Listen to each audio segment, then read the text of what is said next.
Hey, what's up, riders? Glad to be back. Glad you could be here in attendance. I'm going to have to dive right into this one because we got less than an hour into the props lock in the first quarter here that we're looking at for the night.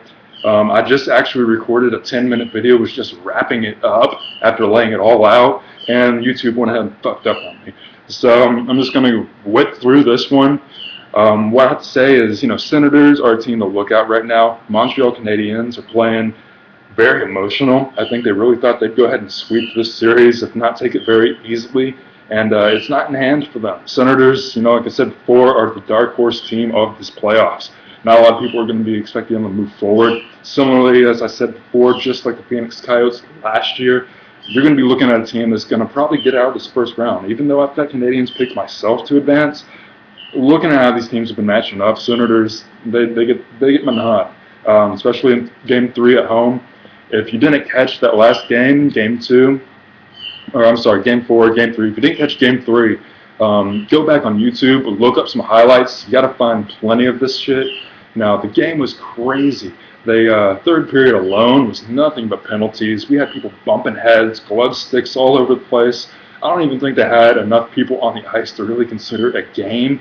I mean, we're looking at 236 penalty minutes. Now, you think about that in a 60-minute game, it just blows my mind. You're looking at something like 17, I think, total penalties. Now, the majority of them did go to Senators at home. I think 11-6 was the divvy there. But even at 3 of 11, 3 goals on power play doesn't get the if you take away the 3 goals that Senators got on power play, it doesn't put the Canadiens back in this game. It's just because of one factor and one factor alone. Anderson. This dude has been stellar. He was lights out during the regular season, got injured, he's come back, and he's been on top of his game still.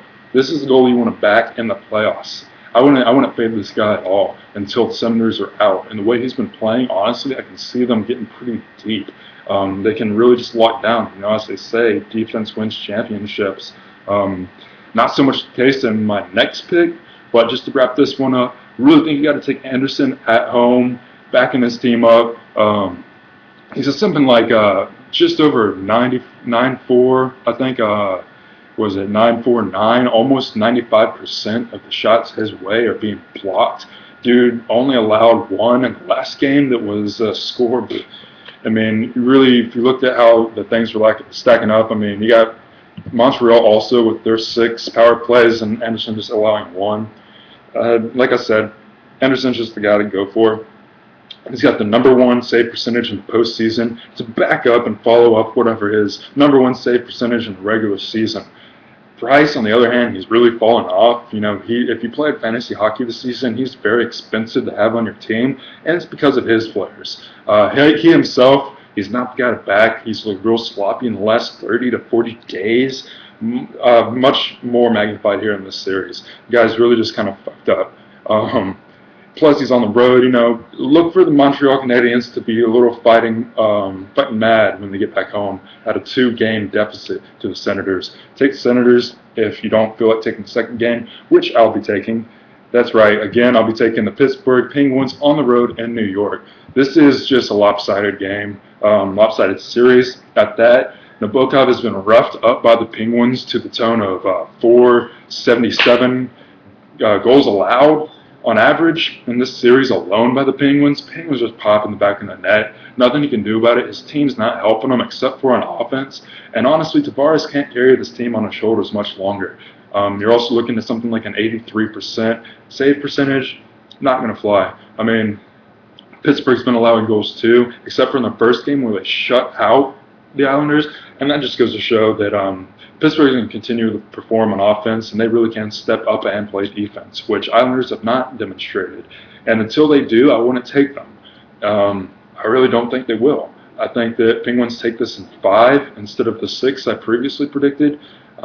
You're gonna see, Tavares and Olsen and all these guys step up in the next year or two, and Islanders are really going to be competitive, competitive in the next year or two, like I said. But right now, they're just not they don't have what it takes to shut down the #1 seed in the conference, the #1 scoring team in the league. There's no way. I can't really explain this one enough. I mean, you got, as MJ1 pointed out, you got some defense coming back into the game.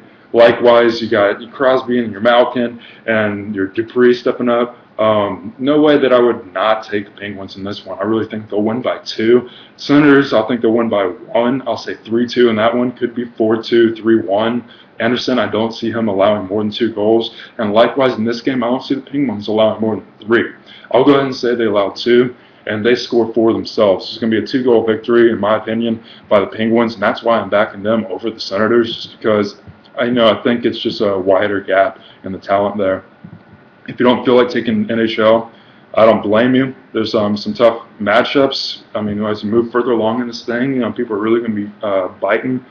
And further in the night, you got the San Jose Sharks, which, by the way, throwing back my old 7th grade inline hockey shirt here. You can see what side of the map I'm on there. I really think of any game at all, Vancouver could win. It'll be this one just because they have to. Could pull it off in overtime. Don't think they will. I really think San Jose is going to sweep this series still, as I've said countless times by now. Niemi. Anyway, think that's the way to go. Also think Chicago, they far outweigh the talent scale in this one with Minnesota, even though Minnesota just won a good game in the last matchup. I think Chicago fighting mad in this one coming back. They're going to be doing real well. I mean, they've got a phenomenal offense and a lockdown defense. Same thing with Sharks. They've really just shown the teeth on offense and really just shown the dorsal fin on defense, whatever that means. You know exactly what I'm saying. Take yes or skip, in my opinion. I myself probably won't be taking it. I mean, it's kind of foolish to be parlaying picks if you got a high streak. If you don't have a high streak, I really suggest you take yes or look elsewhere. If you want to look elsewhere besides the ice, got to go St. Louis Cardinals. They're playing at the Cubs. Now, St. Louis Cardinals just dominated their series and swept Milwaukee Brewers. And that's to no one's surprise, I hope. And just like this, Chicago Cubs are no better than the Brewers. Same division, same low-scale kind of performance, really think that the Cardinals are going to shine for a while now. They're going to be taking this one out. Lynn is a great pitcher to have on the mound. Wood is pretty good, as that's understood. But if you're going to be taking anything, I think you should take Cardinals because you should. And Texas Rangers are now playing the Brewers, who just got their asses handed to them by the Cardinals. Really would take the Rangers in this one as well. More of a kind of a pick against Brewers than for Texas Rangers. But, Grimm has really been showing his teeth too. And I really think that he's kind of going to be stepping up, surprising some folks as far as his performance in the season.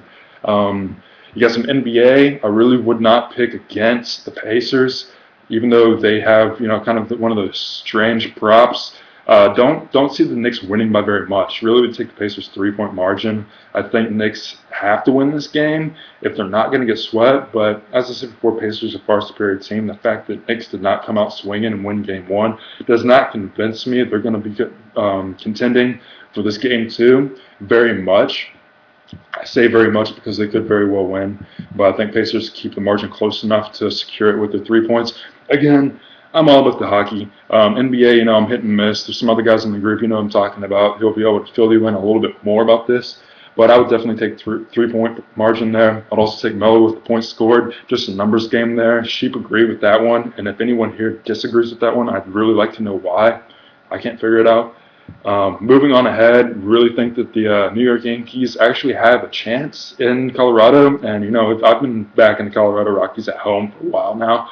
But that being said, De La Rosa is not somebody to back up. He's somebody who will let a lot of runs fly in his own part. Chidora gets beat up by the Rockies' bats. I really think the play on this one is over the total.